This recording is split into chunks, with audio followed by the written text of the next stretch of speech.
c'est essayer de mieux connaître la pensée économique pour mieux comprendre l'économie. Voilà, donc ça va nous amener à faire un peu un voyage dans le temps.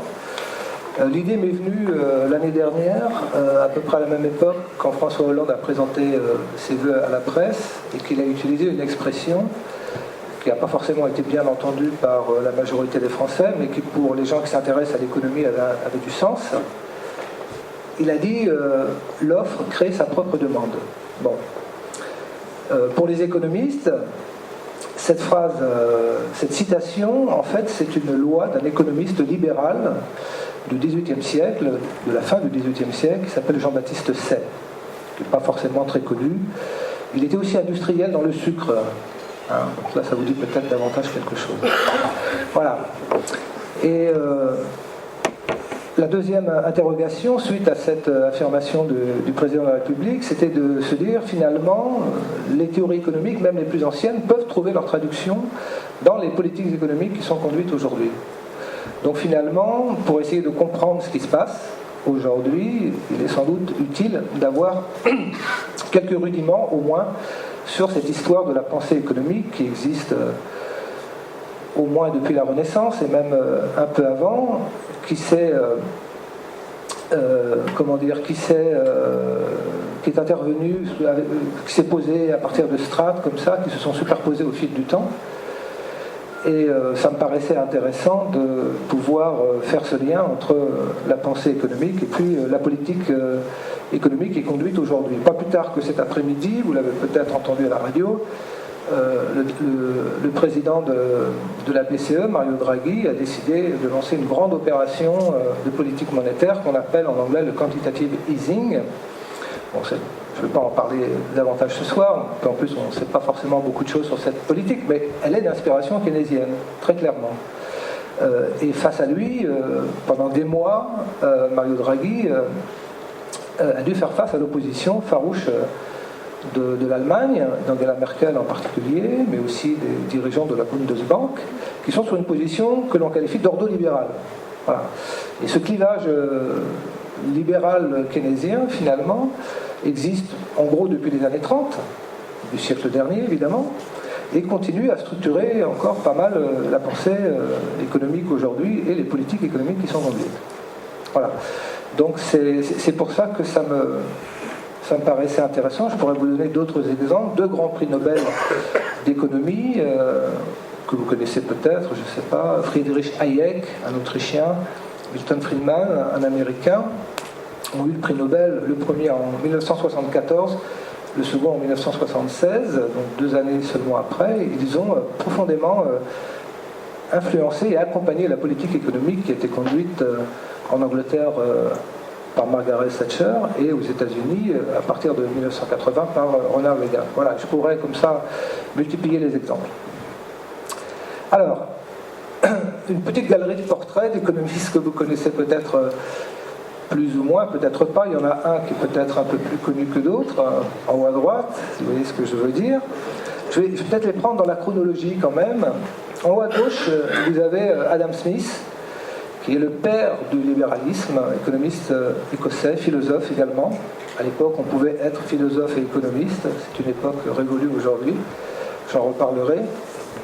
Il est né en 1723, il est mort en 1790. On le considère vraiment comme le père du libéralisme économique. Tout à droite, donc, le barbu, c'est bien sûr Karl Marx, né en 1818, mort en 1883. Donc lui, il a traversé tout le 19e siècle. Il a connu la révolution industrielle, évidemment, qui s'est mise en place au cours de cette période. Et évidemment, Karl Marx est opposé avec force aux thèses libérales qu'un Adam Smith pouvait incarner un peu avant lui. Adam Smith meurt en 1790, donc je l'ai dit, juste au moment de la Révolution française. Hein. Il ne va pas connaître la Révolution industrielle, en fait. Il va mourir vraiment aux prémices de la Révolution industrielle en Angleterre. Donc lui, son libéralisme, c'est plus un libéralisme d'une économie encore largement agricole, alors que le socialisme de Marx va être évidemment très enraciné dans la révolution industrielle. Si je continue dans l'ordre chronologique, en bas, le barbu, Léon Walras, économiste français, qui est né à peu près 1830, par là, qui est mort en 1910, je crois, qui était un économiste dit néoclassique, un économiste libéral aussi, mais d'une autre génération qu'Adam Smith. Voilà. Il fera partie de ceux qui vont fortement mathématiser l'économie, et j'aurai l'occasion d'en reparler parce que c'est une évolution très très importante. Vous savez peut-être que le prix Nobel 2014 d'économie, qui est un Français, Jean Tirole, est venu à l'économie par les mathématiques. Les mathématiques ont pris une place très très importante dans l'économie à partir de la fin du 19e siècle. Un peu plus haut, avec la moustache, un peu dégarnie, c'est John Maynard Keynes, qui lui est né en 1883, l'année où Marx meurt, et il va mourir en 1946. Donc lui, son champ d'observation, c'est essentiellement l'entre-deux-guerres et en particulier la crise de 29. Voilà. Donc il est encore dans un autre contexte que Marx, et sa théorie économique va être largement conditionnée justement par ce qu'il observe dans les années 30. Il va publier un ouvrage majeur en 1936 qui s'appelle La théorie générale de l'emploi, de l'intérêt et de la monnaie. Voilà. De Keynes va naître ce que l'on appelle aujourd'hui le keynésianisme en fait. Keynes n'avait pas beaucoup d'admiration pour Marx, même s'il était plutôt pour une intervention de l'État dans l'économie, mais il pensait, lui, que le capitalisme pouvait, en étant sagement aménagé, comme il disait, pouvait être pérennisé. Et ça va être finalement son action d'économiste que d'essayer de trouver les moyens de réguler le capitalisme pour éviter justement qu'il ne sombre comme Marx l'avait lui-même envisagé et prédit. En bas, à gauche et à droite, vous avez les deux économistes libéraux dont j'ai parlé tout à l'heure. À droite, c'est Friedrich Hayek, qui est un économiste autrichien, néoclassique également, comme le français Léon Walras, mais il va naître après Walras, donc c'est la fin des économistes néoclassiques, mais c'est vraiment un libéral pur et dur. Il va écrire en 1944 un livre célèbre qui s'appelle La route de la servitude, où il critique très fortement l'économie centralisée soviétique. Et son libéralisme, très, très prégnant, est à la hauteur de son anticommunisme en fait. Voilà.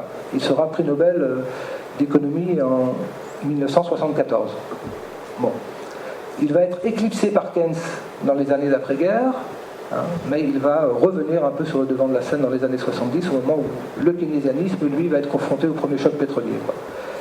Et puis, tout à gauche, vous avez un autre économiste libéral, donc je le disais tout à l'heure, Milton Friedman, que vous connaissez peut-être, il est mort en 2006, prix Nobel d'économie en 1976. Voilà. C'est marrant parce que 74-76, c'est en gros le premier choc pétrolier, et on sent déjà à travers ces deux prix Nobel que le libéralisme, au niveau des idées en tous les cas, est en train de reprendre vraiment de la force. Alors, il n'y a pas de femmes. Alors c'est vrai que c'est pas la journée de la femme aujourd'hui, mais je me suis dit finalement, si j'avais dû mettre des femmes parmi ces économistes, quelles femmes j'aurais pu mettre? C'est vrai qu'il y a assez peu de femmes dans le monde des économistes. Alors, je ne sais pas si les économistes sont machistes ou pas, ou si les femmes s'intéressent peu à l'économie, mais c'est vrai que parmi les grands noms des économistes, on trouve essentiellement, pour ne pas dire exclusivement, des hommes.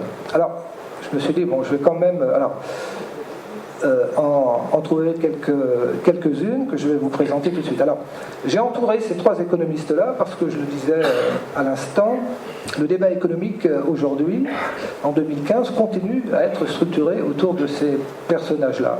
Alors, c'est pas faire offense à Marx ou à Smith de ne pas les intégrer, mais c'est vrai que la politique économique aujourd'hui encore, en France, en Europe, finalement relève d'un arbitrage entre libéralisme et keynésianisme. On n'a pas finalement beaucoup innové depuis la seconde moitié du XXe siècle. Et peut-être qu'il manque de nouveaux économistes qui apporteraient, comme Keynes a pu le faire, des réponses fondamentalement nouvelles à la situation que l'on connaît aujourd'hui. Alors, quelques femmes économistes, j'en ai trouvé 4, il y en a quand même davantage, mais qui ont pu compter, que vous connaissez peut-être ou peut-être pas.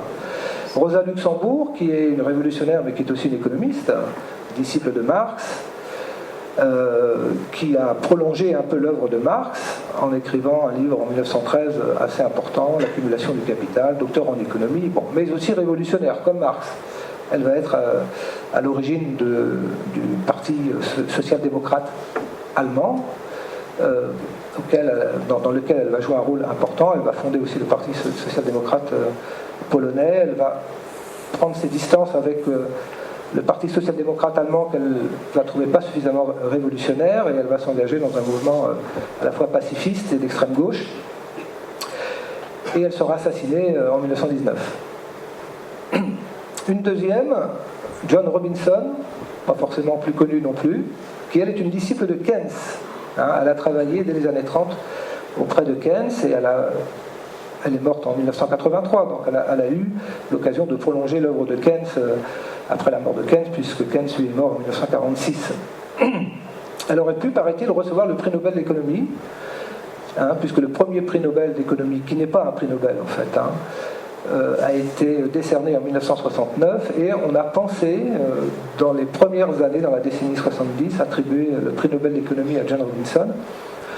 Et en fait, on ne lui a pas attribué, peut-être parce qu'elle était trop keynésienne dans ces années 70, qui voient le retour des économistes libéraux, c'est possible. Est-ce que c'est parce que c'était une femme? Certains l'ont écrit aussi. Alors une troisième, encore moins connue, c'est Elinor Ostrom. Pourquoi j'ai retenu ce nom? C'est parce que c'est la seule femme qui n'ait jamais reçu le prix Nobel d'économie en 2009. Elle est morte quelques années plus tard, en 2012. Il y a eu à peu près 70 à 75 prix Nobel d'économie décernés depuis la création du prix Nobel d'économie en 1969. Et donc sur ces 70 ou 75 prix Nobel, il y a une femme, une seule à ce jour, Elinor Ostrom. Alors, j'ai regardé parmi tous les Nobel, toutes spécialités confondues, s'il y avait plus de femmes dans les autres Nobel, il y en a un peu plus quand même, mais globalement, c'est 4 à 5% des prix Nobel qui ont été attribués à des femmes. Voilà.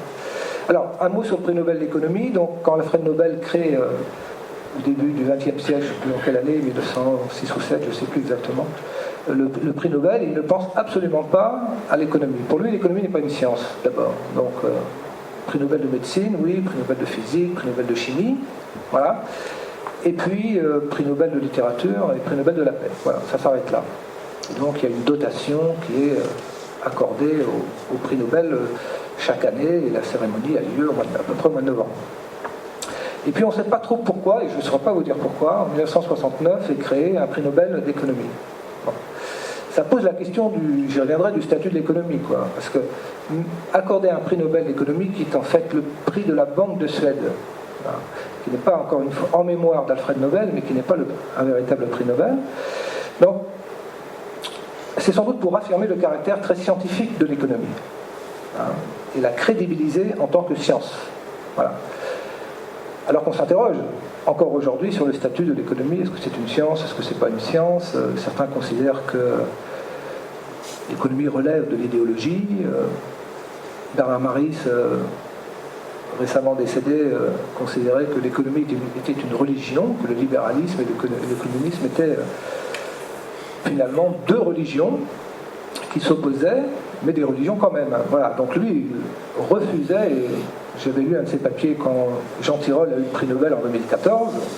Il était à la fois content pour Jean Tirole parce que lui-même était professeur des universités à Toulouse. Voilà. Et donc il avait travaillé dans cette université, il connaissait bien Jean Tirole, mais il n'empêche que pour lui, un prix Nobel d'économie n'a strictement aucun sens. Voilà. Donc il avait eu un papier assez difficile. Voilà. Donc Elinor Ostrom, première et seule prix Nobel d'économie femme aujourd'hui. Et puis la dernière, connue ou pas connue, c'est Janet Yellen. Alors elle est la présidente de la Fed. La Fed, c'est l'équivalent de la Banque Centrale Européenne aux États-Unis, quoi. Voilà. C'est la Banque Centrale Américaine, en fait. C'est une économiste, une véritable économiste. Elle est d'ailleurs mariée à un prix Nobel d'économie. C'est sans doute pour ça qu'elle n'aura jamais le prix Nobel également. Son mari son nom ne vous dira sans doute rien, ou peut-être rien, il s'appelle Akerlof, mais il a eu le prix Nobel en 2001 avec un certain Joseph Stiglitz, que vous connaissez peut-être, ou vous avez peut-être entendu parler, parce que c'est sans doute parmi les prix Nobel celui qui est aujourd'hui le plus médiatique. Voilà, et qui est un économiste keynésien assez virulent contre la politique économique conduite aujourd'hui en zone euro. Il publie régulièrement des papiers là-dessus. Voilà, un mot sur le statut de l'économie. Est-ce que c'est une science? On ne sait pas trop en fait si c'est une science. En tous les cas, à travers le temps, il y a eu des théories économiques qui se sont accumulées, ça c'est incontestable. Mais quelle est la valeur scientifique de ces travaux, de ces théories? Ça pose encore aujourd'hui question. Est-ce que c'est une science historique? C'est-à-dire, est-ce qu'on peut comprendre l'économie indépendamment de l'histoire dans laquelle nous sommes? Alors, moi je pense que fondamentalement l'économie est une science historique. C'est-à-dire que les théories économiques sont en lien avec les histoires particulières que les peuples traversent à un moment donné. Alors il y a un économiste que j'ai oublié de vous présenter tout à l'heure, je vais peut-être revenir en arrière quelques secondes, quand même, c'est le dernier là. Voilà. Excusez-moi, je viens d'y penser. Il s'agit d'Amartya Sen, qui est un économiste indien, prix Nobel d'économie également, le seul économiste du tiers-monde aussi qui ait jamais reçu le prix Nobel. Voilà. Et Amartya Sen a reçu le prix Nobel, je crois, en 1998, donc c'est pas très très ancien. Et toute sa réflexion économique est directement liée à son appartenance à la société et à l'économie indienne. Voilà.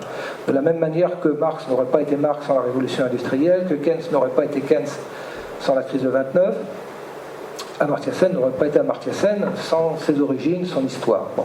On lui doit un certain nombre de travaux, de microéconomie, mais on lui doit aussi, et ça je pense que vous le connaissez, un certain nombre d'indicateurs, notamment l'IDH, l'indicateur de développement humain par exemple, qui est utilisé au niveau des Nations Unies. C'est directement le produit des travaux d'Amartya Sen. Bon, bref.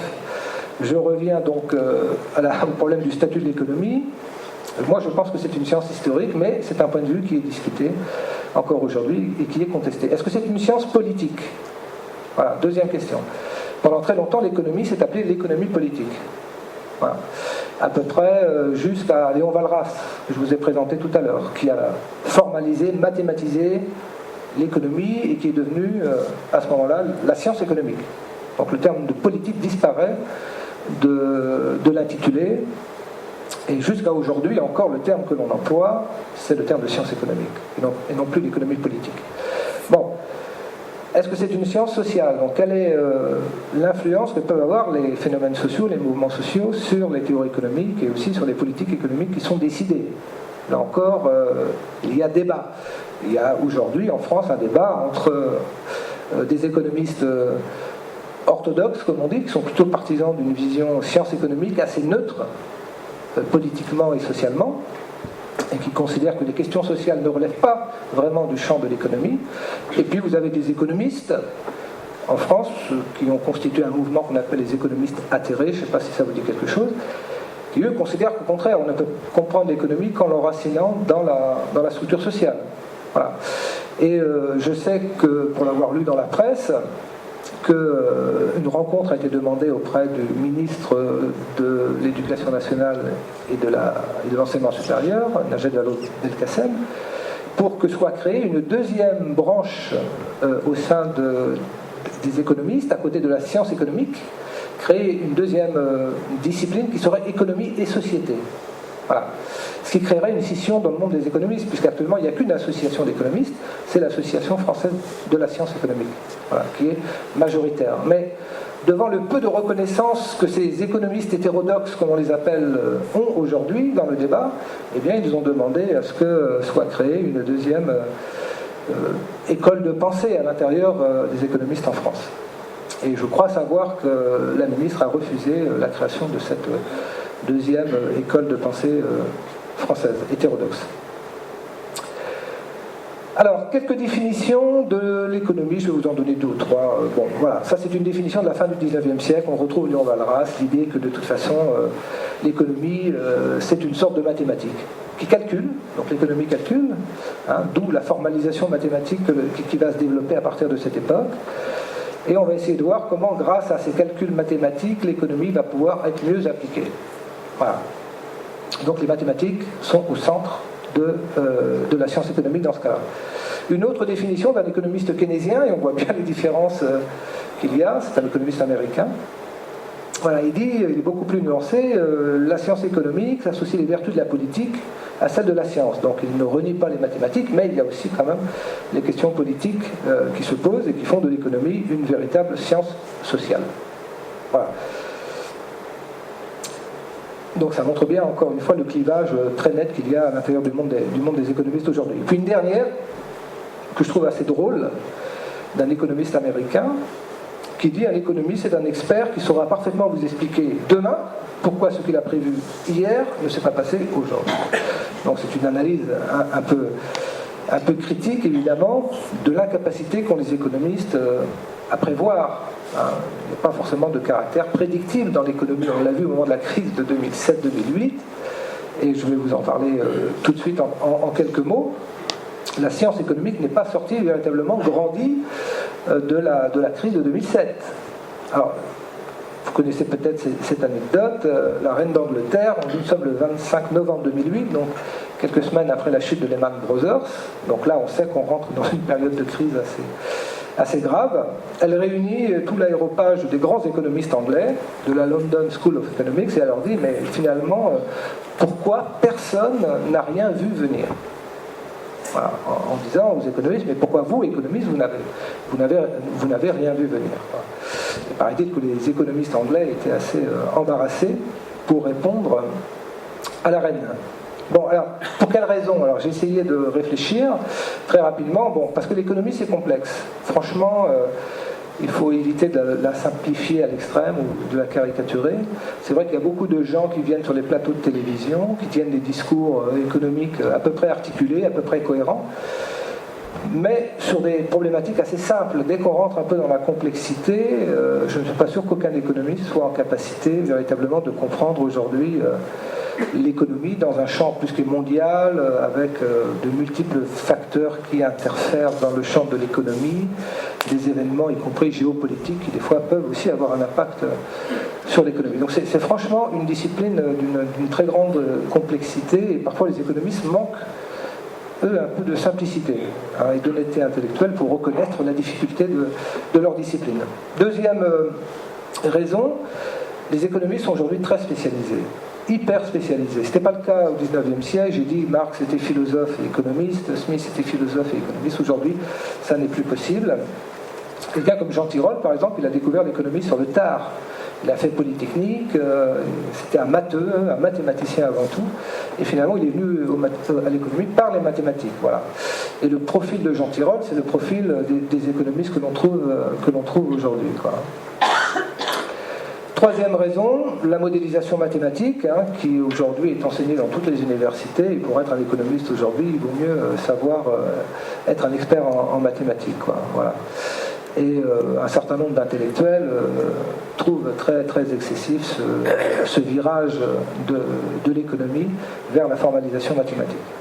Parce que les grands modèles économétriques qu'on utilise aujourd'hui n'ont pas permis de comprendre la survenue, encore une fois, de la crise de 2007-2008. Donc, à quoi ça sert d'avoir des modèles extrêmement complexes, extrêmement sophistiqués, si c'est pour ne pas se rendre compte que finalement la bourse américaine enregistre des bulles qui, à un moment donné, et là nous sommes à l'été 2007, ont fini par exploser. Donc, la caste des économistes s'est trouvée quand même discréditée, encore une fois, par la crise, et on a remis en cause justement la sophistication de leur modèle mathématique. Et enfin, j'ai peut-être aussi une explication, c'est-à-dire que l'économie aujourd'hui exclut, peut-être un peu moins depuis la crise, justement, où on se dit, bon, on va peut-être réintroduire davantage l'histoire, y compris l'histoire de la pensée économique dans les universités, c'est aussi un débat. Et on va peut-être aussi réintroduire les sciences sociales au sein de l'économie. Voilà, alors, le mot économie date de l'Antiquité grecque. C'est un philosophe, Xénophon, qui était propriétaire d'un très très grand domaine et qui a pondu un premier ouvrage qu'il a appelé l'économie. L'économie, c'est finalement la contraction de éco, qui veut dire oikos en grec, qui veut dire maison, et puis nomos, c'est la règle, c'est le gouvernement, c'est la gestion. Donc finalement, l'économie, à l'origine, c'est rien d'autre, étymologiquement parlant, hein, c'est rien d'autre que la gestion d'une maison, la gestion d'un domaine, en fait. Voilà. C'est ce que l'on appelle une conception très microéconomique. Finalement, c'est une vision très microéconomique. Bon, l'économie, c'est ce que les gens, dans leur famille, la ménagère de 50 ans, etc., font. Voilà, ça c'est la définition à l'origine du mot économie. Bon, avec Keynes et d'autres, on va évidemment aller vers d'autres... vers une approche beaucoup plus globale, beaucoup plus macroéconomique. Voilà, il y a deux branches dans l'économie, c'est la microéconomie et c'est la macroéconomie. Les libéraux sont plutôt microéconomistes, les keynésiens sont plutôt macroéconomistes, en fait. Et là, il y a une opposition qui reste quand même assez forte. Bon, alors, un mot sur le Moyen-Âge, puisque là, quand même, on commence à voir apparaître un petit peu une réflexion économique. Ce n'est pas encore une discipline autonome. Et surtout, il y a la prégnance très forte de la religion, hein, de la religion chrétienne, et de la morale. Donc l'économie est soumise au dogme de l'Église à cette époque-là. Hein. Et notamment, l'Église catholique va condamner la richesse pour la richesse. Le prêt à intérêt, par exemple, va être pendant des siècles interdit par l'Église catholique. Hein, on ne peut pas gagner de l'argent sur l'argent et le temps n'appartient qu'à Dieu. Donc le prêt à intérêt est condamné par l'Église. Bon, c'est drôle parce que dans la finance islamique, on retrouve encore aujourd'hui l'existence de ce prêt sans intérêt. Hein, voilà. L'Arabie saoudite, qui est riche en pétrodollars, lorsqu'elle effectue des prêts à d'autres pays frères, arabo-musulmans, il arrive très souvent, encore aujourd'hui, que ces prêts soient faits sans intérêt, au nom de la doctrine de l'islam. Le commerce aussi va être interdit par l'Église catholique, ce qui fait que les juifs vont s'en emparer et vont devenir des commerçants, les musulmans aussi vont devenir des commerçants, mais à l'intérieur de la chrétienté, le commerce est mal considéré pour des raisons religieuses. Voilà. Alors, bon, il y a quand même des questions à régler, même au Moyen-Âge, même si l'économie n'est pas très ouverte, il faut bien essayer de trouver des solutions à des problèmes qui se posent. Bon. Sous l'Antiquité, l'économie est faite essentiellement par des esclaves, en fait, qui travaillent dans les domaines. Donc l'économie n'est pas très bien considérée sous l'Antiquité. On préfère, dans la cité d'Athènes ou dans celle de Rome, on préfère la poésie, on préfère la musique, on préfère la philosophie, bien entendu, qui est la science mère. On préfère même l'art de la guerre, mais finalement l'économie n'a absolument aucune importance. Et ce sont essentiellement les esclaves qui s'en occupent.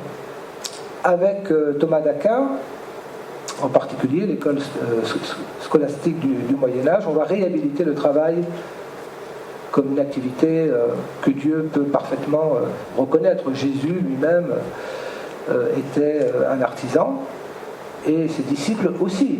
Voilà. Donc il n'y a pas du tout de contradiction entre le fait d'avoir un travail et d'être libre, bien au contraire.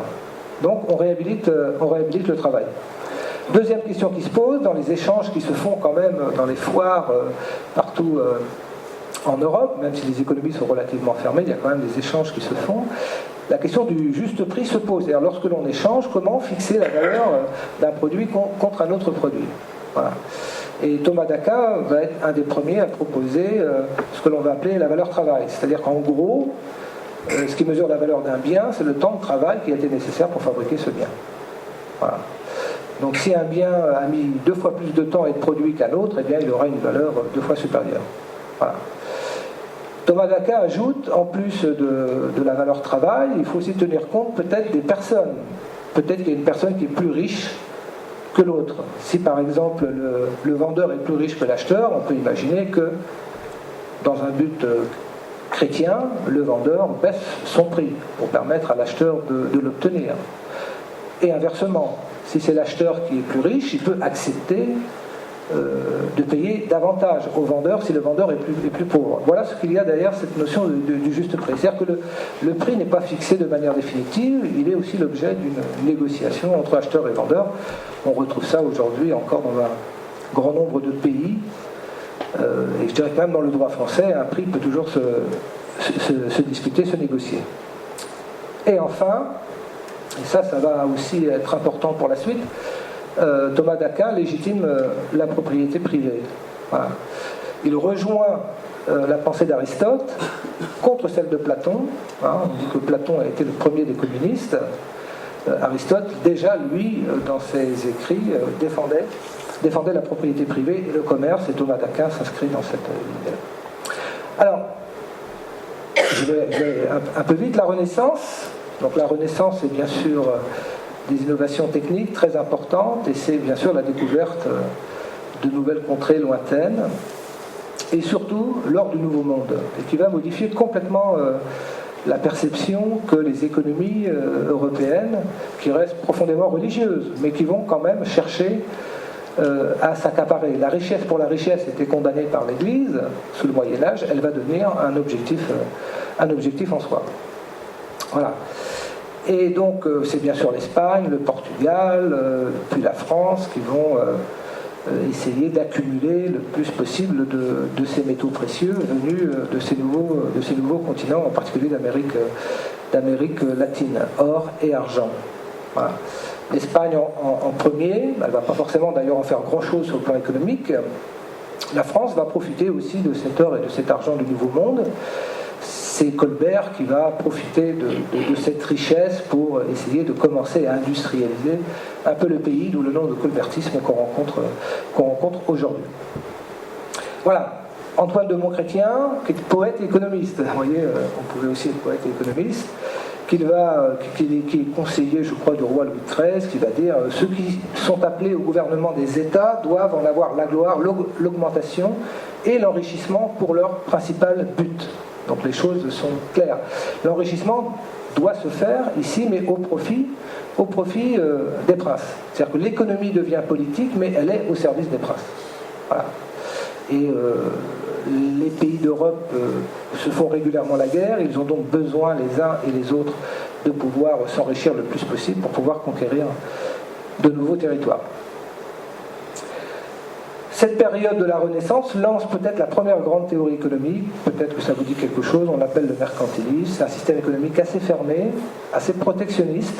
On utilise encore le terme de mercantilisme aujourd'hui, ou de néo-mercantilisme, pour caractériser cette période. On essaie de s'enrichir le plus possible, donc de faire rentrer le plus possible des métaux précieux, mais on essaie d'exporter le plus possible par ailleurs, mais d'importer le moins possible de produits en dehors de l'or et de l'argent de l'autre côté. Voilà. Donc c'est un système assez protectionniste, assez fermé en fait, et qui va exploser littéralement avec les idées du XVIIIe siècle, avec la Révolution et le mouvement des idées. Voilà. La philosophie des Lumières, donc là on est en plein XVIIIe siècle, c'est vrai en France, c'est vrai aussi en Angleterre, et ce sont sans doute les deux pays qui au cours du XVIIIe siècle vont afficher de nouvelles idées, en rupture avec les siècles passés. Il y a vraiment un processus de sécularisation, la religion perd beaucoup de son importance à partir du XVIIIe siècle, les idées de liberté individuelle, de droit naturel, de tolérance religieuse, Voltaire, de séparation des pouvoirs, Montesquieu, enfin bon, un certain nombre de philosophes français, anglais, Hume, Hobbes, vont incarner cette révolution au niveau des idées, et qui va introduire aussi le libéralisme à la fois sur le plan politique et aussi évidemment sur le plan économique. Ce XVIIIe siècle, c'est aussi l'émergence d'une nouvelle classe, une bourgeoisie d'affaires, industrielle, financière également, qui va commencer à entrer en conflit avec l'aristocratie, qui elle est quand même sur le déclin. Il va y avoir là vraiment une opposition très forte entre ces deux classes, et la Révolution française va être la victoire finalement de cette nouvelle classe bourgeoise sur l'ordre ancien incarné par cette aristocratie.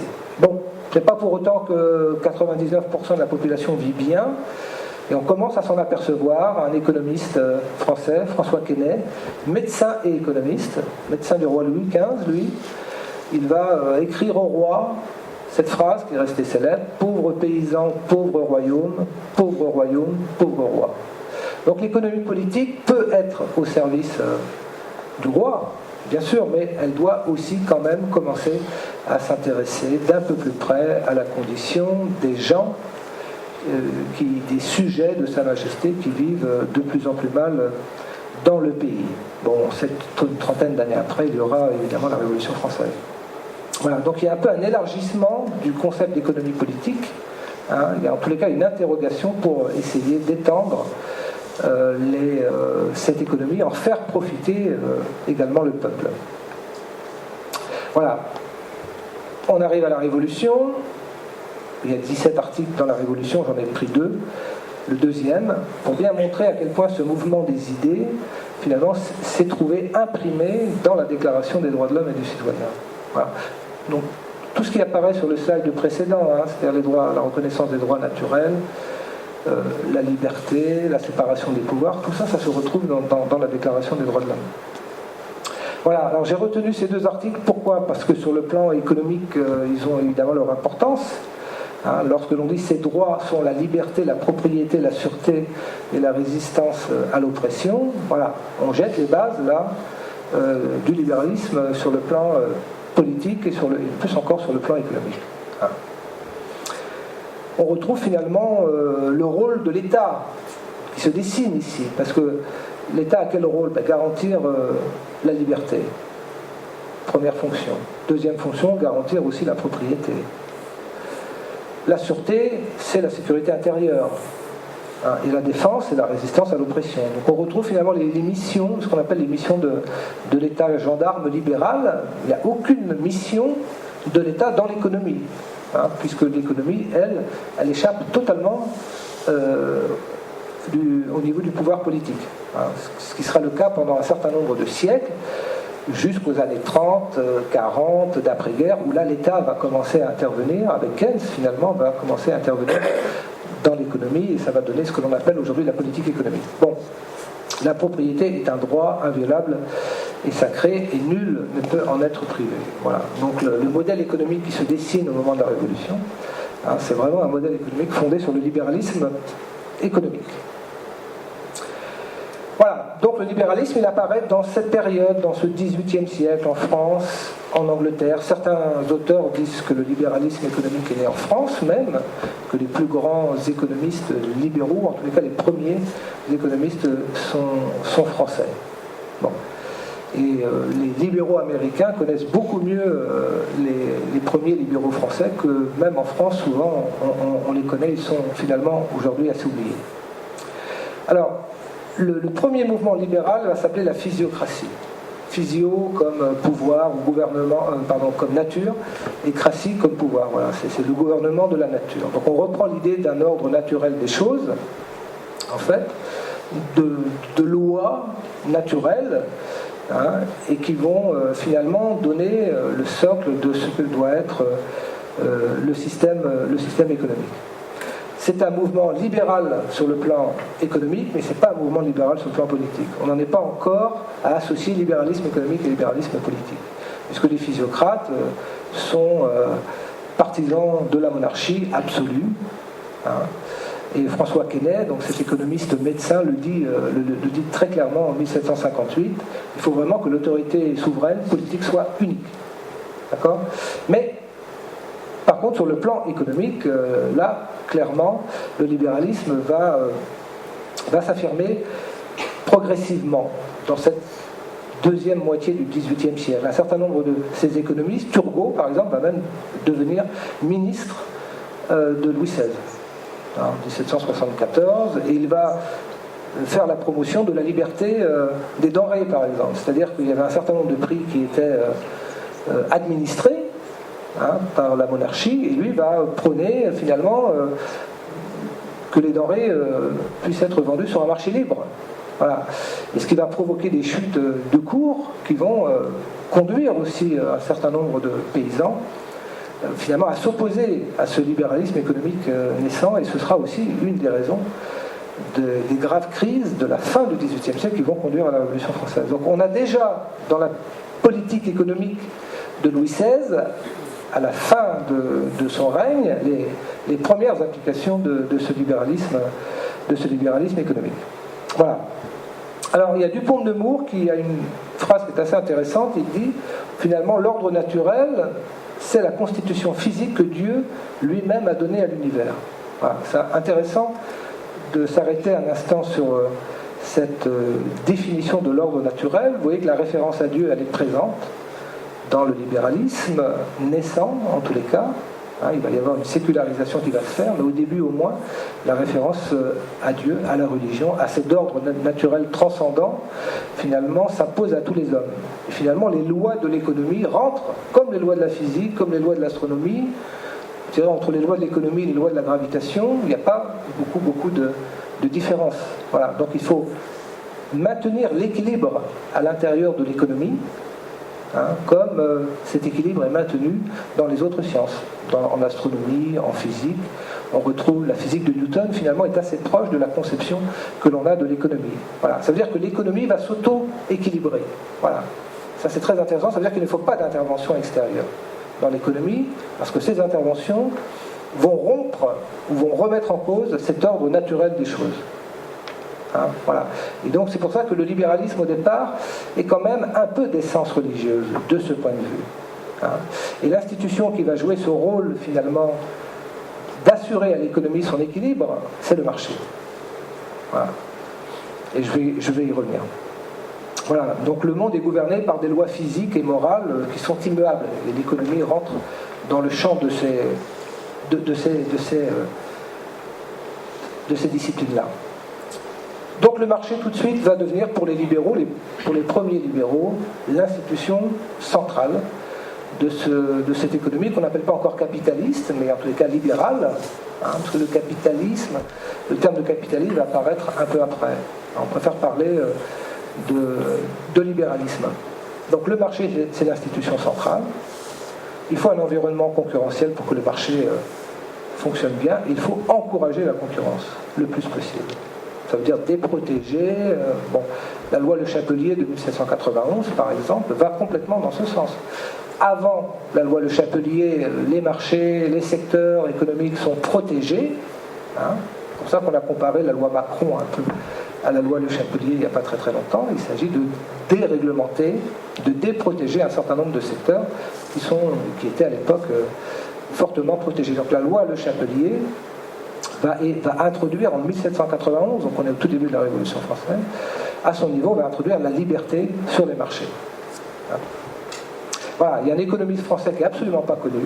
En France, très connu aux États-Unis, c'est même un des économistes libéraux français les plus connus, qui s'appelle Frédéric Bastiat, qui est donc de la première moitié du 19e siècle, et qui écrit cette phrase « détruire la concurrence et tuer l'intelligence ». Donc voilà, donc il faut ouvrir, il faut en finir avec le système mercantiliste, les protections que l'on a connues pendant un siècle et demi, à la Renaissance. Il faut ouvrir les portes et les fenêtres, et finalement on pense que le progrès, parce que derrière il y a l'idée de progrès, d'augmenter les richesses du pays, eh bien passe par cette libération de l'économie.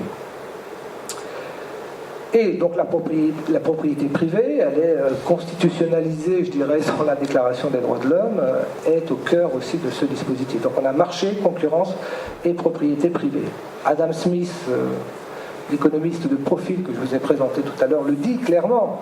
On ne peut pas attendre des régisseurs de l'argent d'autrui qu'ils apportent dans le maniement de leurs affaires autant de vigilance que s'ils employaient leur propre argent.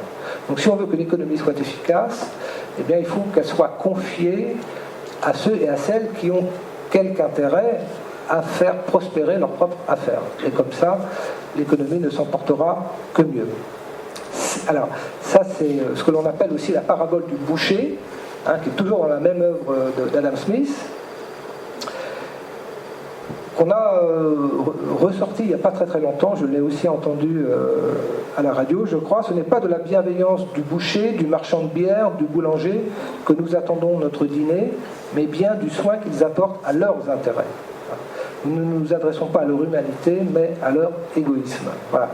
Ça veut dire en clair que chacun, en cherchant à maximiser son intérêt, finalement, par une espèce de main invisible, le concept de main invisible d'Adam Smith, va générer un intérêt collectif, un intérêt général, sans le vouloir, sans même peut-être le savoir, mais en laissant les individus libres de maximiser leur propre intérêt, eh bien, un peu par magie, je dirais, grâce à cette main invisible, eh bien, ça permettra d'accroître considérablement les richesses et de conduire l'humanité vers le progrès social. C'est ça un petit peu l'idée qui est derrière. Il n'y a pas de démonstration véritablement d'Adam Smith, mais il y a cette intuition qu'il faut donc favoriser par le marché, cette main invisible. D'accord ? Donc l'État, lui, évidemment, est complètement absent de ce schéma économique. Encore une fois, les forces stabilisatrices du marché sont suffisantes pour apporter la prospérité économique. Voilà, fondamentalement, c'est cette philosophie qui est fortement ancrée dans la France et dans l'Europe même du 19e siècle. Donc l'État, lui, dans tout ça, qu'est-ce qu'il peut faire ? Pas grand-chose. Il y a des impôts quand même qui existent. Ce ne sont pas les impôts modernes d'aujourd'hui. Il n'y a pas d'impôt sur les sociétés, il n'y a pas d'impôt sur le revenu, il n'y a pas de TVA, il n'y a pas de CSG, évidemment. Mais il y a des impôts quand même qui sont prélevés, en particulier sur les paysans, ou sur le sel, etc. Bon. Mais finalement, l'État a assez peu de moyens. Il est très endetté souvent. Louis XIV, quand il meurt, il laisse les caisses de l'État complètement vides. Je dirais que pendant tout le XVIIIe siècle, et même en tous les cas pendant tout le XVIIIe siècle, les rois et leurs intendants n'auront de cesse que d'essayer de renflouer les caisses de l'État. Voilà. La dette française que l'on connaît actuellement n'est pas, de ce point de vue, franchement, une nouveauté. Bon, donc l'État a très peu de moyens, il est très endetté à cause des guerres, essentiellement. Évidemment, l'État n'est pas social, c'est pas un État-providence comme on connaît aujourd'hui, donc c'est pas une dette sociale, c'est vraiment une dette militaire plutôt. Donc on doit limiter l'État à quelques fonctions régaliennes, c'est ce que je disais tout à l'heure, la sécurité des personnes et des biens, défendre la propriété privée, y compris par la police, la défense extérieure par rapport à des attaques qui pourraient venir d'autres pays, mais ça se limite finalement à ça. Donc je termine un petit peu de définir le champ de ce libéralisme naissant du XVIIIe et XIXe siècle, et je reviens là à mon Jean-Baptiste Say, puisqu'il y a aussi la question donc, de l'efficacité économique. On a vu que l'entreprise était au cœur du dispositif, que le marché était au cœur du dispositif, que les intérêts des individus étaient au cœur de ce dispositif. Et donc la question de la création de richesse est centrée plutôt sur l'offre que sur la demande. Voilà.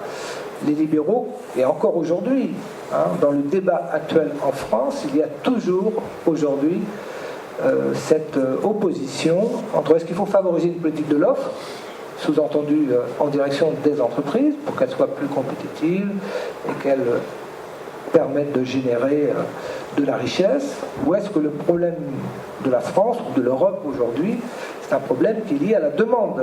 Ça c'est keynésien, on y viendra plus tard, mais les libéraux considèrent que finalement c'est l'offre qui conditionne la demande, alors que Keynes dira non, c'est la demande qui conditionne l'offre. Voilà, donc il va inverser ce schéma. Voilà, et donc il y a cette phrase de Jean-Baptiste Say, donc cet industriel économiste français de la fin du XVIIIe, début XIXe, qui dit en 1803 l'offre crée sa propre demande. Voilà. Donc ça veut dire que, encore une fois, dans la bouche de François Hollande, c'est pour ça qu'on a parlé d'inflexion de la politique économique de la France à partir de ce moment-là. C'est vrai que l'année 2014 a décliné politiquement et économiquement, finalement, cette citation de François Hollande du début de l'année. Ce n'était pas neutre d'utiliser cette citation de Jean-Baptiste Say, et derrière, on a bien vu qu'il y a eu un certain nombre de dispositions qui ont été prises plutôt en faveur de l'offre des entreprises et plus en faveur de la demande. Donc il y a eu une inflexion assez nette qui a fait dire d'ailleurs à beaucoup d'observateurs qu'on était passé d'une social-démocratie, où là c'est plutôt l'optique demande qui est privilégiée, à une optique plutôt social-libérale, où là c'est plutôt la politique de l'offre qui l'emporte sur la politique de la demande. J'aurai l'occasion d'y revenir, peut-être pas aujourd'hui, mais une fois prochaine. Bon, est-ce que ça veut dire pour autant que dans cette économie, il n'y aura pas de crise ? Si, il peut y avoir quand même des crises. Mais ce qui est très important, c'est laisser le marché autoréguler lui-même ce phénomène de crise. Et on sortira à un moment ou à un autre de la crise sans intervention extérieure. Donc le marché a une capacité autorégulatrice. Voilà. Et ça, c'est important de le comprendre aussi dans le libéralisme d'aujourd'hui, parce que ça veut dire que toute intervention de l'État dans l'économie, pour des économistes libéraux, est suspecte. Au mieux, au pire, elle est inefficace et coûteuse. Hein. Bon. Lorsqu'il s'est agi, par exemple, d'intervenir en 2007-2008 au moment de la crise financière, les États sont intervenus massivement. Hein. Bon, il y a eu des économistes libéraux, français, américains, anglais, allemands, qui ont considéré que l'intervention des États à ce moment-là n'était pas appropriée et qu'elle risquait d'amplifier encore un peu plus la crise et qu'il fallait laisser l'économie naturellement purger ses excès. Hein. Lehman Brothers, banque américaine, était en crise, en situation de liquidation même. Bon. Est-ce qu'il fallait ou pas sauver Lehman Brothers? Septembre 2008. Bon. Il y a une réunion auprès de George Bush à ce moment-là, et on hésite sur le fait de savoir si on doit laisser Lehman Brothers mourir. Après tout, elle meurt par où elle a péché. Hein, c'est très judéo-chrétien finalement de ce point de vue. Hein, puisqu'on sait qu'elle a trempé dans les subprimes, qu'elle a eu une gestion pas très rigoureuse. Et donc, si on veut être libéral jusqu'au bout, on dit finalement, on lâche Lehman Brothers. Et c'est ce qui s'est passé. Bush a dit, on ne sauve pas Lehman Brothers. Bon, donc Lehman Brothers a disparu. Il y avait d'autres banques américaines, d'autres grandes institutions financières américaines qui étaient à peu près dans la situation de Lehman Brothers à l'époque. Donc la question, si on voulait laisser le capitalisme purger par lui-même les excès de la finance, il fallait laisser tomber toutes les grandes autres institutions financières américaines qui étaient elles aussi compromises dans la crise des subprimes. Et finalement, là, les autorités américaines ont reculé. Toutes les autres banques, institutions financières ont été sauvées par l'administration américaine. C'est-à-dire que, après avoir lâché Lehman Brothers, il y a eu un effet de crise un peu systémique qui s'est répandu un petit peu comme une traînée de poudre un peu partout dans le monde capitaliste, et on s'est dit non, on a fait une erreur, donc les autres institutions financières, il va falloir les sauver. Voilà. Donc on avait commencé par appliquer les principes du libéralisme, et finalement, juste après, ce sont les États qui sont intervenus aux États-Unis très massivement. On est à la fin du règne de George Bush, et surtout l'élection d'Obama va arriver juste après, et Obama va lancer des plans à la fois au niveau budgétaire en direction des banques et même de l'économie en général. L'industrie automobile américaine a été aussi en partie sauvée par l'administration américaine d'Obama. En France, même si Nicolas Sarkozy a été élu plutôt sur des bases libérales en 2007, la crise de 2008 va l'amener à prendre un costume assez keynésien, pour le coup. Et on va voir la même chose en Angleterre, on va voir la même chose en Allemagne, même en Chine, où la croissance ralentit, les autorités politiques chinoises interviennent. Voilà. Mais dans la théorie libérale, encore une fois, les crises peuvent exister, mais elles ne seront que provisoires. Voilà, je vous explique pourquoi. Imaginons une situation de crise. Bon. L'activité baisse. Bon, jusque-là, tout va bien, tout est normal. Si l'activité baisse, il va y avoir moins d'investissement dans l'économie. Donc le taux d'intérêt qui détermine finalement le coût du crédit, s'il y a moins de demandes de capitaux, le taux d'intérêt va baisser. C'est-à-dire que le loyer de l'argent va baisser. Donc le prix du crédit, le coût du crédit va devenir moins cher. Jusqu'à un moment, il sera tellement bas qu'il y aura naturellement une reprise de l'investissement, qui sera permis justement par la faiblesse de ces taux d'intérêt. Les investissements coûtant moins cher, les entreprises vont recommencer à investir parce que ça leur coûtera moins cher. Voilà. Donc il faut laisser ce temps qui doit permettre au taux d'intérêt de baisser suffisamment pour rendre les investissements à nouveau rentables. Voilà. Côté marché du travail, c'est la même chose. S'il y a une crise, une baisse de l'activité, il va y avoir une augmentation du chômage. Eh bien, on va laisser le marché jouer son rôle. C'est-à-dire qu'il faut accepter l'idée, en théorie, je ne dis pas que dans la pratique que les choses se passent comme ça, mais en théorie, il faut laisser le prix du travail baisser. Voilà. Jusqu'à quel niveau, on ne sait pas. Hein. Et il arrivera un moment où le prix du travail sera tellement bas que finalement, il redeviendra intéressant pour les entreprises d'embaucher. Voilà. Et donc, il y a une sortie de crise. Alors la question est de savoir combien de temps ce phénomène va durer. Est-ce qu'il va être supportable socialement? Est-ce qu'il va être supporté politiquement? Évidemment. Dans la crise de 29, c'est ce schéma qui a été appliqué. Et Keynes a écrit la théorie générale justement pour dire mais vous faites une connerie monumentale. Il ne faut surtout pas laisser la situation se dégrader ainsi, parce que vous ne sortirez jamais de la crise. Au contraire, on le verra dans la prochaine séance, mais au contraire, la crise engendre la crise. Voilà ce que va dire Keynes. Et il va aller voir le président des États-Unis, donc nous sommes peut-être dès 1930-31, et il va faire un certain nombre de préconisations aux États-Unis en disant il faut que vous relanciez l'activité dans votre pays. Hein. Acceptez même à la limite que votre déficit budgétaire se creuse, c'est pas grave. Hein. Lorsque la prospérité reviendra, vous épongerez ces déficits accumulés. Mais surtout, intervenez, lancez des politiques de grands travaux. Hein. Par exemple, l'administration américaine va refuser. Et Keynes va repartir. Il va revenir. Parce que la règle libérale de l'époque, c'est aussi l'orthodoxie budgétaire. C'est aussi l'idée qu'un budget doit être à l'équilibre.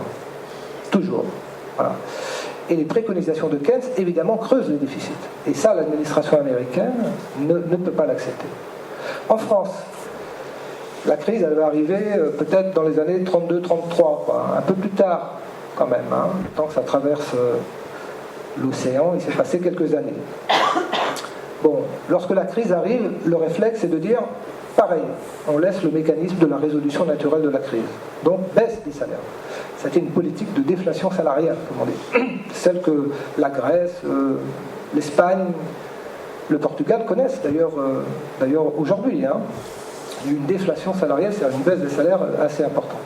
Voilà, en 1935, c'est la fameuse déflation Laval que la France...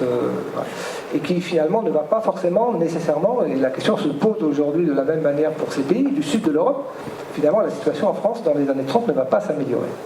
Et elle va même conduire en 1936 à l'arrivée au pouvoir du Front populaire.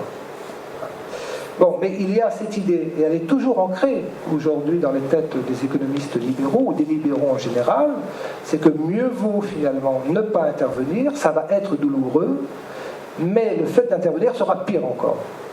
Voilà. Donc les États ne savent pas faire. Hein, c'est un discours que l'on entend régulièrement, pour ne pas dire systématiquement. Bon, j'ai parlé tout à l'heure de Walras, économiste français. On avance un petit peu dans le temps et on va arriver à la fin du 19e siècle. Bon. Donc j'ai dit tout à l'heure que l'économie était une science finalement assez proche de la physique, on dirait une science pure, mathématique. Et les lois de l'économie sont des lois universelles, ahistoriques, anhistoriques, en dehors de l'histoire. Bon. Ce qui est évidemment contesté par beaucoup d'économistes. Voilà, c'est ce que dit Léon Walras, le petit barbu que vous avez vu tout à l'heure. L'économie, c'est comme l'astronomie, comme la mécanique, une science à la fois expérimentale et rationnelle. Voilà, c'est une science dure. Donc, l'économie est une science de l'équilibre, comme la physique de Newton est une science de l'équilibre aussi. Hein. Donc encore une fois, il y a cet ordre naturel qu'il faut préserver et surtout se garder d'intervenir. Et que doit faire l'économiste pour essayer, lui, c'est simplement de comprendre ces lois de l'économie, voilà, de les mettre à jour, de les révéler. Hein. Mais surtout, ne pas intervenir encore une fois. Hein. C'est-à-dire ne pas faire des préconisations d'intervention dans cet ordre qui, de toute façon, est un ordre naturel. Et encore une fois, qui est un ordre efficace. Hein. Donc c'est très important de comprendre ce cheminement de l'économie qui part de lois un peu divines, pour descendre vers des lois naturelles, pour descendre au marché finalement et au caractère autorégulateur de l'économie, puisqu'elle est apparentée aux autres sciences de l'époque qui sont elles-mêmes des lois, enfin des sciences naturelles. Alors je vais prendre un exemple.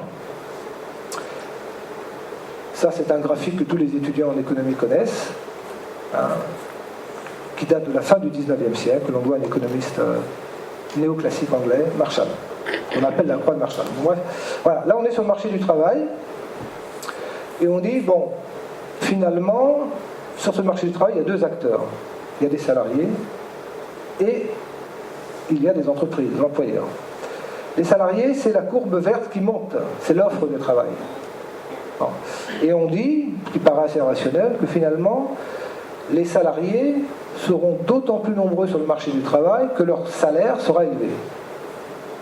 Donc plus le salaire monte, finalement, et plus l'offre de travail de la part des salariés est importante. Par contre, inversement, pour les entreprises, il y a une relation inverse, c'est-à-dire que plus le prix du travail augmente et plus la demande de travail, elle, diminue. Donc la demande décroît, c'est les entreprises, et l'offre augmente, ce sont les salariés. Et si on laisse le travail jouer son rôle, on va arriver à une situation d'équilibre, à un moment ou à un autre. C'est-à-dire que l'offre va rencontrer la demande. Voilà. Et cette situation d'équilibre, c'est l'intersection entre l'offre et la demande, et on va avoir un certain niveau d'emploi, et on va avoir un certain salaire sur le marché. Mais ça, c'est le marché qui va le déterminer, le marché seul. Bon. Ce débat sur la liberté de fixation du prix du travail, il existe encore aujourd'hui. Tous les pays en Europe n'ont pas, par exemple, de salaire minimum. L'Allemagne a adopté un salaire minimum au 1er janvier de cette année-là, 2015. Mais il y a des mini-jobs en Allemagne, aujourd'hui, qui sont à 4, 5 euros de l'heure, par exemple. Bon. Alors, on est à une situation d'équilibre. Est-ce que ça veut dire que tous les salariés qui cherchaient du travail vont trouver du travail? Non. Ne trouveront du travail que ceux qui accepteront de travailler au prix du marché. Voilà. Si c'est 5 euros l'heure de travail, tous ceux qui accepteront de travailler pour 5 euros de l'heure travailleront. Ceux qui voulaient travailler au moins à 8 euros, ils ne travailleront pas. Est-ce qu'ils seront pour autant considérés comme chômeurs? Non plus. Ils refusent de travailler au prix du marché, on les considère comme des chômeurs volontaires. Voilà, c'est ce que dit la théorie économique. Je n'invente rien. Bon, imaginons maintenant que l'État fixe un salaire minimum, justement au-dessus du prix du marché, c'est-à-dire pour éviter que les gens ne travaillent à des prix trop bas. 1 euro, 2 euros, 3 euros de l'heure, on va fixer un salaire minimum que l'on va garantir. La France l'a créé en 1950, le SMIC. Aujourd'hui, le SMIC, puisqu'il est devenu SMIC en 1970, il est aux alentours de 9,60 euros peut-être de l'heure. Combien ? 9,63 de l'heure. Voilà, donc en théorie, ce qui n'est pas forcément vrai en pratique, le prix du travail ne doit pas être inférieur à ce salaire minimum. Voilà. Mais on crée une rigidité sur le marché du travail, parce que ça veut dire qu'on va empêcher le prix du travail de baisser. Si on fixe ce prix plancher. Et on voit bien qu'on crée une situation de déséquilibre ici.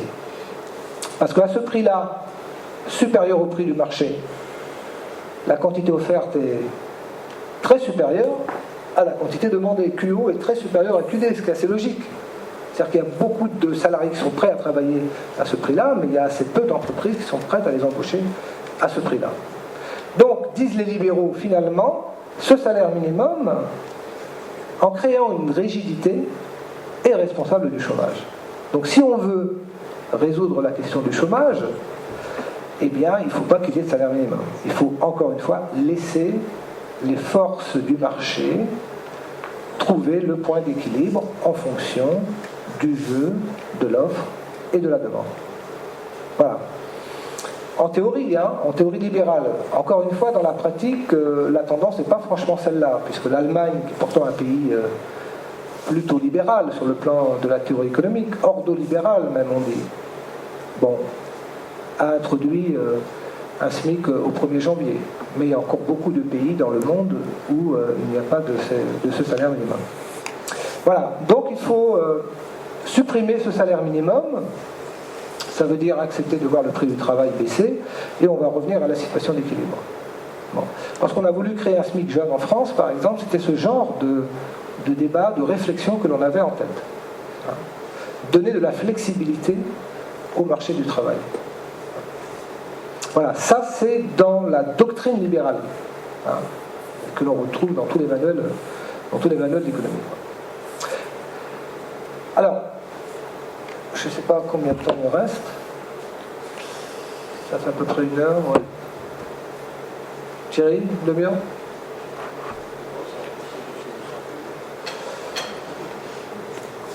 Vous me dites hein, si vous en avez marre.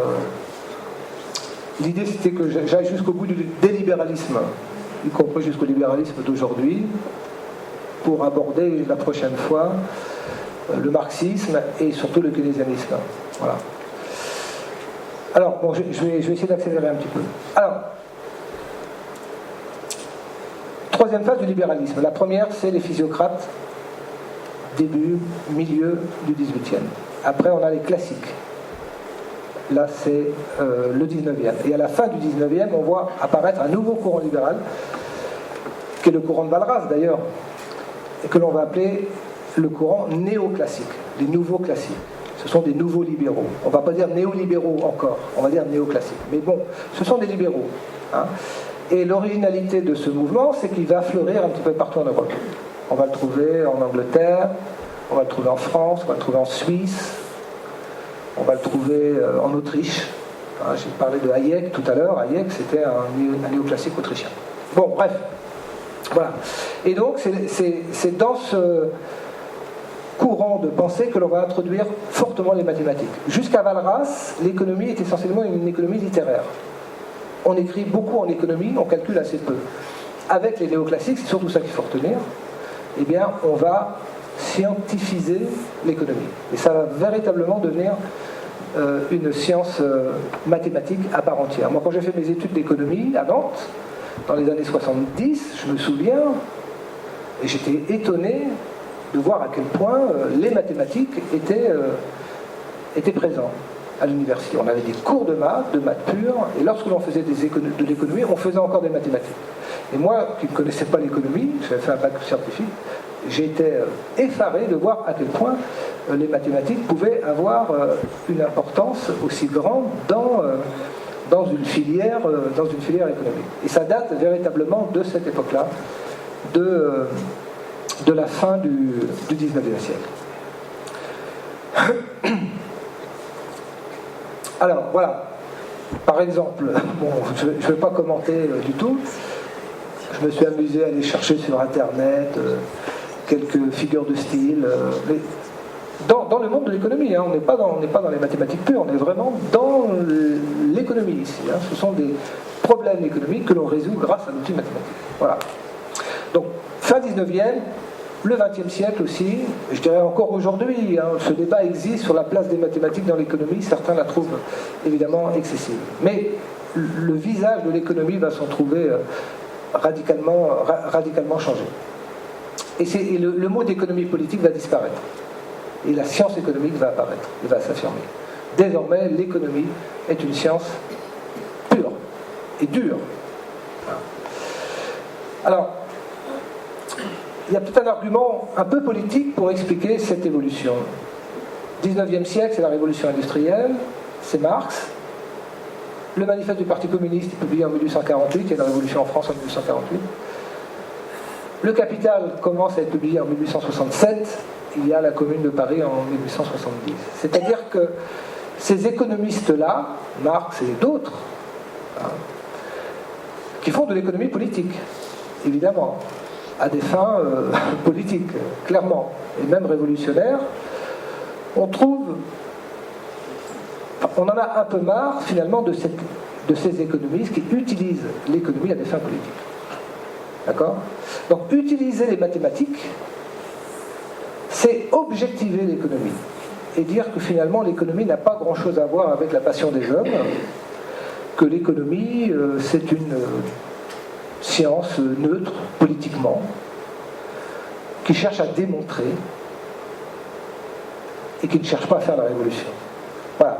Et donc, c'est sans doute pas un hasard, enfin beaucoup d'historiens de l'économie le disent, c'est sans doute pas un hasard si l'économie s'impose à la fin du XIXe siècle, après un siècle où l'économie est fortement marquée par le marxisme, hein, et évidemment une économie très politique.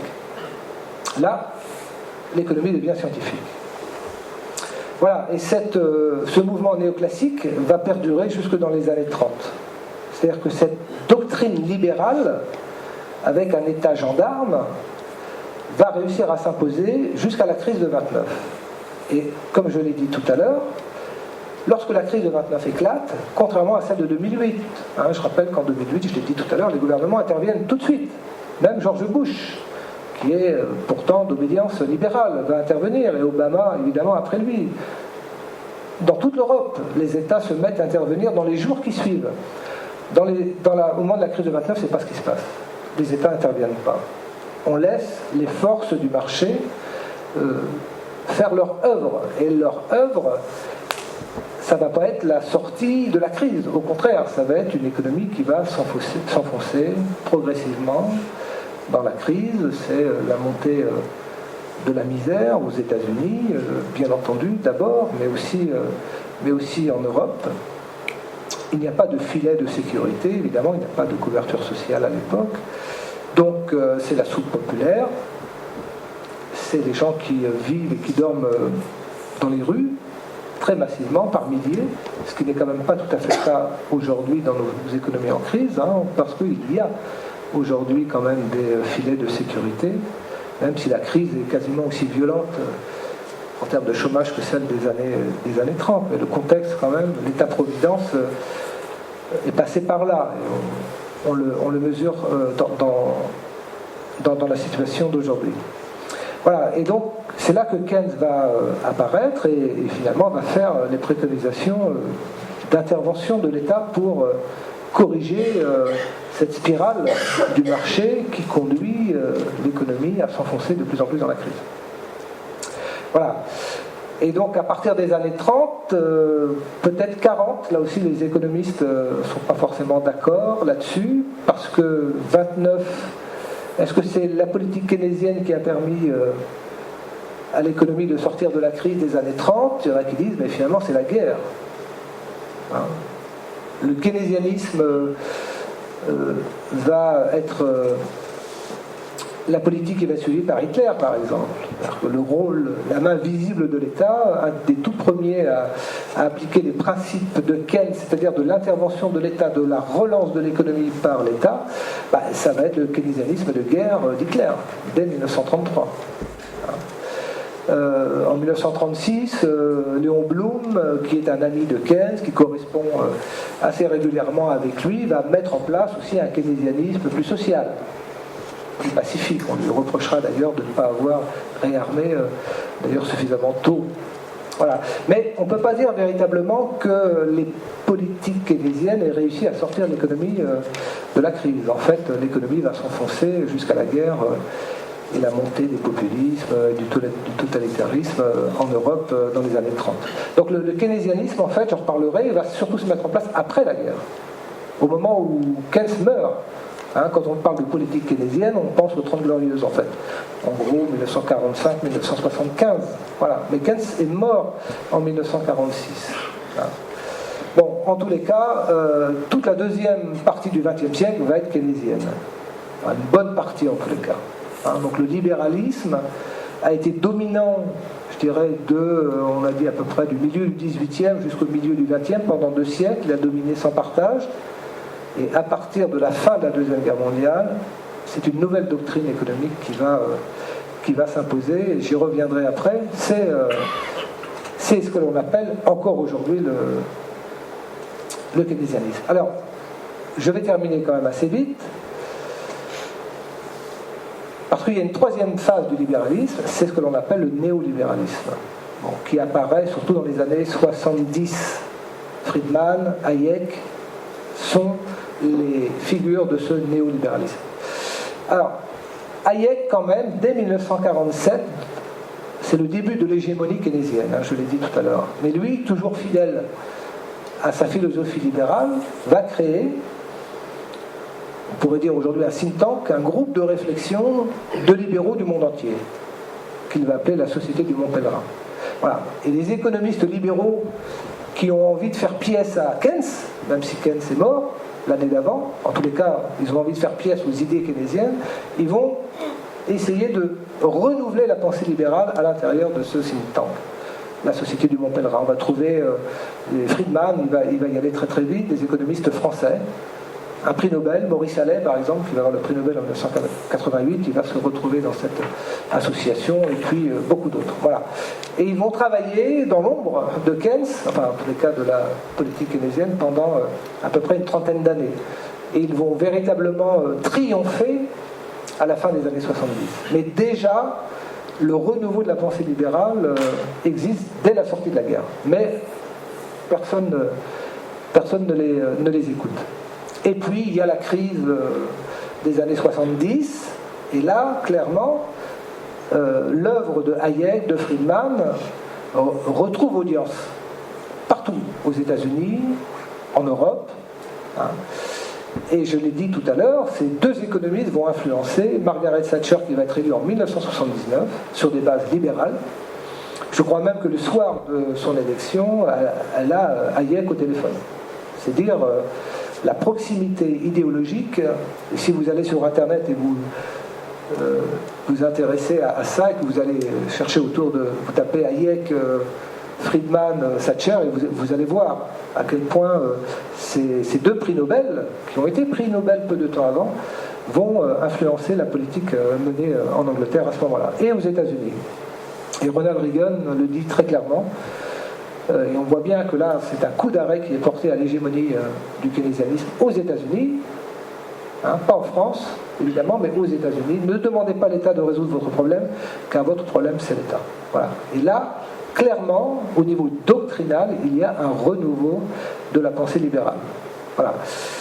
Un peu à contretemps en France par rapport à ce mouvement intellectuel, la gauche est élue en 1981 sur une base qui est plutôt keynésienne.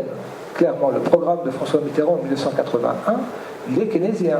Donc il y a comme un déphasage entre un mouvement des idées très puissant qui va finalement tout emporter et qui commence à la fin des années 70, et puis l'élection de François Mitterrand en France qui, elle, va se faire sur un programme keynésien. La construction européenne, par exemple, qui va démarrer en 85, elle va être assez fortement influencée par ce renouveau de la pensée libérale. Et les problèmes que l'on rencontre aujourd'hui en Europe, par exemple, sont liés à des vices de construction de l'Europe qui datent des années 80. Bon, alors, il y a eu des politiques keynésiennes pendant 30 ou 40 ans, les néolibéraux reviennent sur le devant de la scène,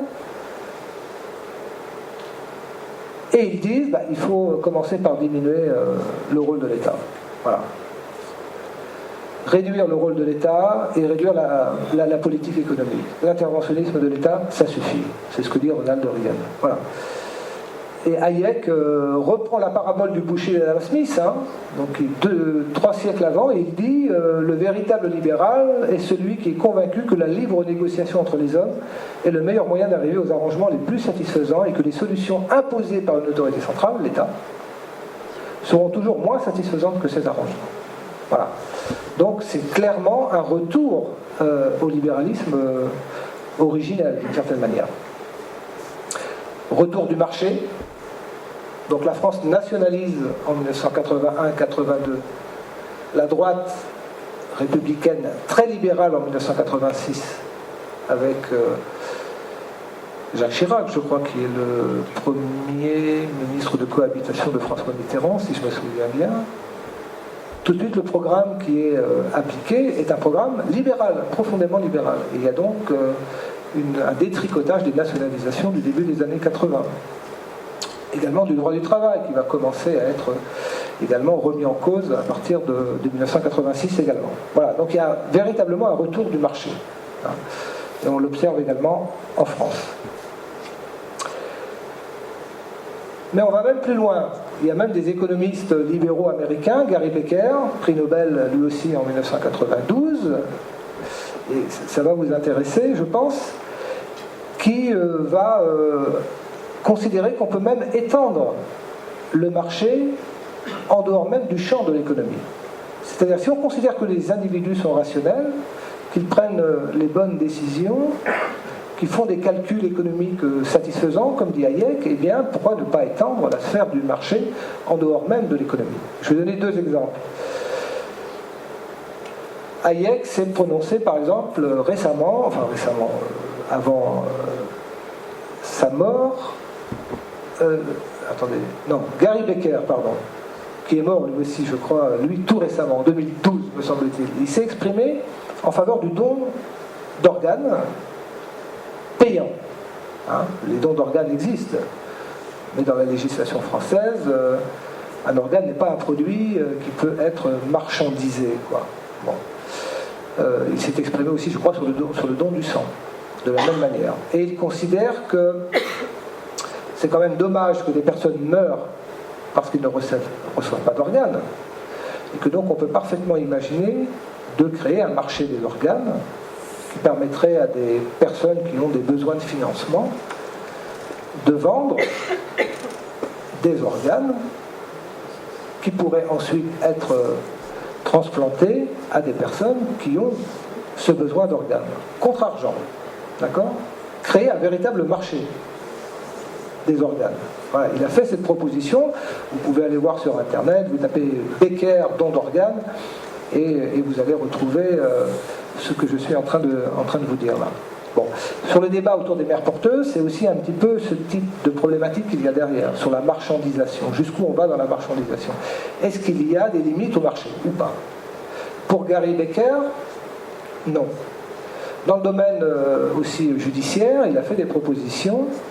Si on considère qu'un criminel est un être rationnel, y compris lorsqu'il commet son crime, qu'il fait un calcul de type coût-avantage en tant qu'individu, si le gain est important et la peine est faible, on risque de voir la criminalité augmenter. Donc si on veut réduire la criminalité, dit-il, il faut qu'il y ait des peines qui soient suffisamment dissuasives pour augmenter le coût, de manière à ce que dans le calcul économique du criminel, le coût étant très élevé par rapport au gain, et finalement ça contribue à réduire la criminalité.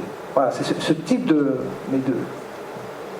théorie économique appliquée à un domaine qui n'est pas celui de l'économie, puisque là on parle de problèmes de justice, qui fait école d'ailleurs aux États-Unis, puisque dans le droit américain, on a intégré un certain nombre des principes de Gary Becker.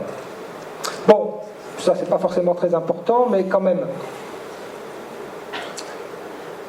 Pourquoi la théorie keynésienne a été remise en cause dans les années 70 ? Souvenez-vous, fin des années 70, début des années 80, l'inflation.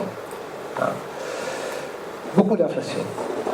Et pour les libéraux, l'inflation est le résultat des politiques expansionnistes des keynésiens. Aujourd'hui, là, encore une fois, j'en parlais tout à l'heure, Mario Draghi a décidé de faire une grande opération de création monétaire de plus de 1000 milliards dans la zone euro. Les libéraux crient au scandale et disent que cette politique est potentiellement inflationniste. Bon, c'est pas franchement le cas aujourd'hui en Europe, il n'y a pas beaucoup d'inflation, mais ce genre de politique expansionniste est considéré par les libéraux comme néfaste. C'est pour ça que l'Allemagne s'est opposée jusqu'au bout à ce que la Banque Centrale Européenne mène cette politique d'inspiration keynésienne, pour le coup. Bon, donc c'est ce que l'on appelle la doctrine monétariste. Et puis réduire le train de vie de l'État, réduire le budget de l'État, par la baisse de la pression fiscale, et aussi par la diminution des politiques de redistribution, et ça, ce sont des débats actuels. Un économiste proche de Ronald Reagan, Arthur Laffer, aurait dessiné ce petit schéma sur un coin de table dans un restaurant dans les années 70. Ça c'est la légende, je ne sais pas si c'est vrai. En tous les cas, Ronald Reagan en a fait un de ses conseillers et il a expliqué que finalement, et ça c'est le point de vue de ces néolibéraux par rapport à la fiscalité suit cette courbe-là. Si le taux d'imposition augmente axe des abscisses horizontalement, dans un premier temps les recettes fiscales vont augmenter, donc c'est bon pour l'État. Mais, dit-il, et tout le problème est de savoir à quel niveau on s'arrête évidemment, si on continue d'augmenter la pression fiscale, alors les recettes fiscales vont commencer à diminuer. Donc tout le jeu consiste à essayer de trouver le taux d'imposition qui maximise les recettes. Mais le taux d'imposition optimal n'est pas le taux d'imposition maximal. Vous voyez ce que je veux dire, hein? Il faut trouver un taux d'imposition qui soit relativement faible, en fait. Hein? Voilà, trop d'impôts tue l'impôt, c'est la citation que l'on doit à cet économiste néolibéral américain qui a donc été un des conseillers de Ronald Reagan dans les années 80. Voilà, dernière chose, et je crois que ça va être à peu près la fin. Une autre question aussi turlupine pas mal les économistes libéraux, je vous l'ai expliqué brièvement tout à l'heure à travers le petit schéma, c'est la question de la flexibilité du marché du travail. Et de dire à nouveau aujourd'hui que s'il y a chômage, c'est parce que le marché du travail est trop rigide et qu'il faut le flexibiliser. Voilà. Ça fait partie des débats aujourd'hui entre les partenaires sociaux, aujourd'hui même, hein, entre le MEDEF et les organisations syndicales sur la représentativité des syndicats et sur... voilà. Alors, on a beaucoup parlé en France de flexi-sécurité, c'est essayer de trouver un bon mix entre la flexibilité et la sécurité. Mais pour les libéraux, il faut véritablement remettre en cause un certain nombre de dispositions du droit du travail qui sont trop contraignantes et qui empêchent le marché du travail de pouvoir s'ajuster librement et donc de réduire le chômage. Voilà, peu de temps avant la mort de Milton Friedman, j'ai trouvé ça dans une revue politique internationale, voilà ce qu'il dit en 2003. Et la boucle est bouclée. Il faut revenir aux économistes, aux principes des économistes classiques de la fin du XIXe siècle. Donc Adam Smith, Jean-Baptiste Say, tous ceux que j'ai présentés un peu rapidement tout à l'heure. Abandon des politiques budgétaires et limitation de la création de monnaie par l'État. Voilà, ça c'est une remise en cause de la politique économique keynésienne. Diminution des dépenses sociales de l'État-providence, privatisation des entreprises publiques et déréglementation, et enfin, quatrième préconisation, flexibilité de l'emploi et des salaires. Voilà. Le cœur de la doctrine libérale, néolibérale, mais on la trouve déjà, encore une fois, et Friedman le dit, on la trouve déjà dans les origines de la pensée libérale, c'est essayer de revenir à ces quatre éléments fondamentaux. Hein. Capacité à contenir les pouvoirs de l'État, donc retour à l'état gendarme du XVIIIe siècle, état de droit, et en particulier garantir les droits de propriété, propriété privée, marché libre, sont les ingrédients nécessaires pour qu'un processus durable de croissance et de développement puisse s'enclencher. Voilà. Ça c'était, et je m'arrêterai là, c'était finalement, voilà, ça boucle les libéralismes, donc je les rappelle brièvement, physiocratie, classique, néoclassique, néolibéraux, et là on a plus de 2 siècles de pensée libérale. Voilà, je vous remercie.